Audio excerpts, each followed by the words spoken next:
بعض لوگ سمجھتے ہیں وہ بڑے چالاک ہیں، وہ دو چہرے رکھتے ہیں، ایک دنیا والوں کے لیے اور ایک ایمان والوں کے لیے، لیکن دل کے اندر کچھ اور ہوتا ہے۔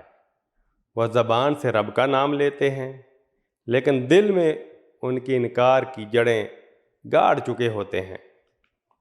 انہیں لگتا ہے کہ وہ اللہ کو بھی دھوکہ دے سکتے ہیں اور ایمان والوں کو بھی، لیکن قرآن ایک جملے میں ان کی حقیقت کھول دیتا ہے۔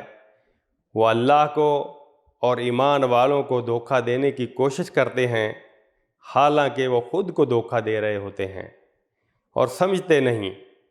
سورہ بقرہ آیت 9۔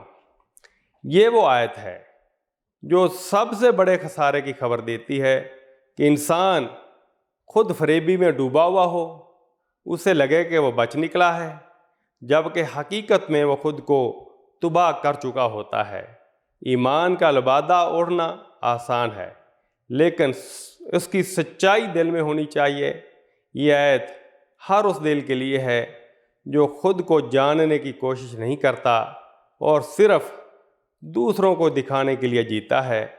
یہ وہ کیفیت ہے جب انسان صرف دنیا کے لوگوں کو مطمئن رکھنا چاہتا ہے، مگر رب کی نظر میں اپنا چہرہ نہیں چھپا سکتا۔ اے اللہ، ہمیں اپنے دل کا دھوکہ نہ دے اور ہمیں ان لوگوں میں شامل فرما جو اپنے آپ کو بھی سچائی پر پرکھتے ہیں اور تیرے سامنے کھرا ایمان رکھتے ہیں۔ آمین۔